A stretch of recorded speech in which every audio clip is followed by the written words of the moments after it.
A ideia de comemorar os 170 anos de nascimento do imperador Dom Pedro II é uma ideia que nasce dentro do Círculo Monárquico do Rio de Janeiro e é desenvolvida para as comemorações do dia 2 de dezembro.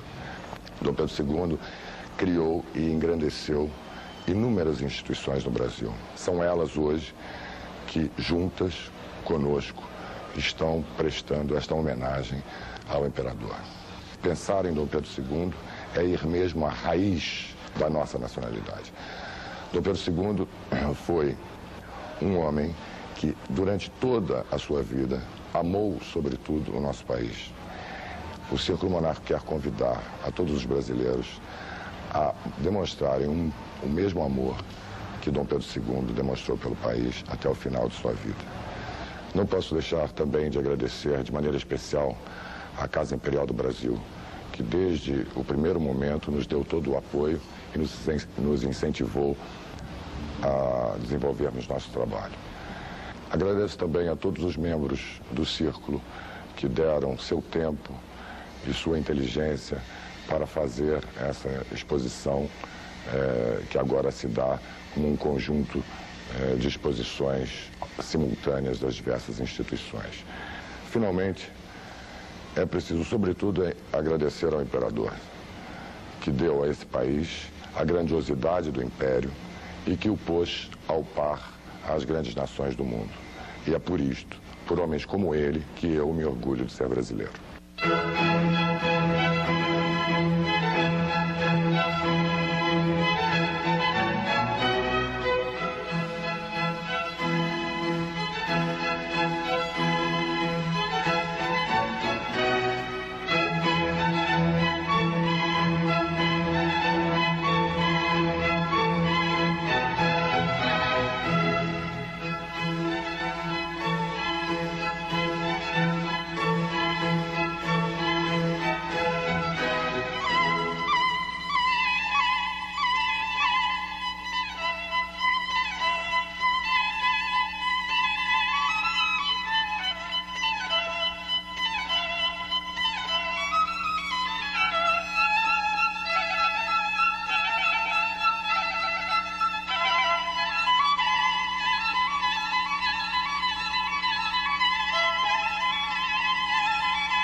Eu sempre procuro saber um pouco sobre Dom Pedro II, claro. Mas de vez em quando eu peço também os fatos importantes que aconteceram em Dom Pedro II, como a coragem que ele teve quando ele pegou o cargo de imperador aos 14 anos, né?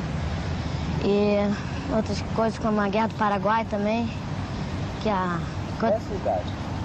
13. Se você tivesse que assumir essa responsabilidade daqui, o ano que vem, como é que você acha que seria para você? Bom, eu ficaria um pouco nervoso, claro, mas se fosse preciso, claro que eu entraria. Eu tentaria fazer o melhor que eu pudesse. O Brasil, naquela época, era estável, rico, poderoso, bondoso, tranquilo, benfazejo, respeitável, honrado. Era um reflexo da grande personalidade de Dom Pedro II. Ele, quando começou a reinar, encontrou o Rio de Janeiro com umas 30 e poucas escolas. Quando terminou o seu reinado, em 89, havia mais ou menos 7.000 escolas no Rio de Janeiro. E isso se deve ao grande empenho pela cultura de nosso povo, que tinha Dom Pedro II. Dom Pedro II vigiava também a política. Ele intervia não muito nem frequentemente. A sua função era mais de fiscal da moralidade pública, fiscal da moralidade de nossos homens de governo, fiscal da moralidade de nossos governos.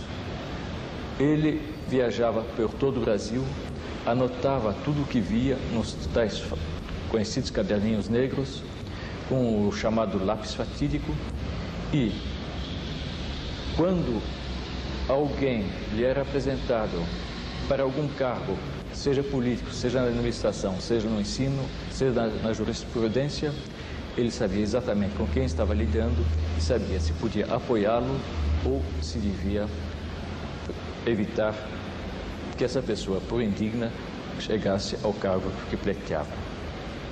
Nossa vida pública, com isso, tomou um esplendor, uma grandeza, uma beleza, como ela nunca teve, nem antes nem depois de Dom Pedro II.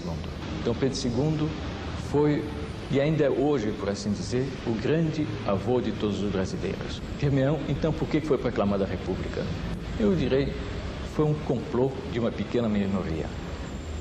Um golpe de surpresa que não teve apoio na população, a tal ponto que o governo provisório nunca ousou cumprir, logo que foi proclamada a República, a promessa que tinha feito de fazer um plebiscito para ver se o povo apoiava.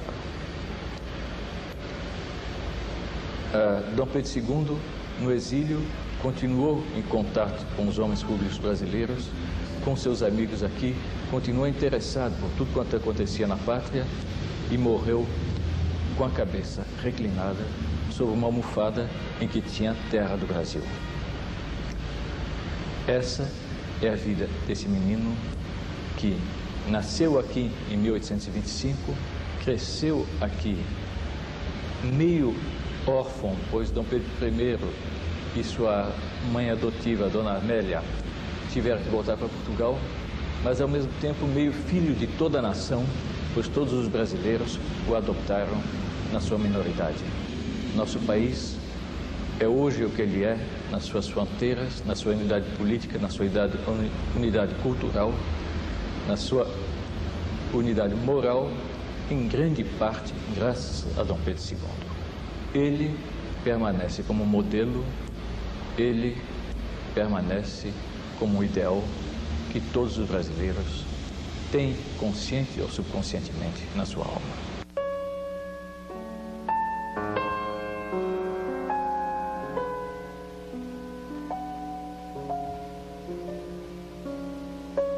Você que tanto tempo faz, você que eu não conheço.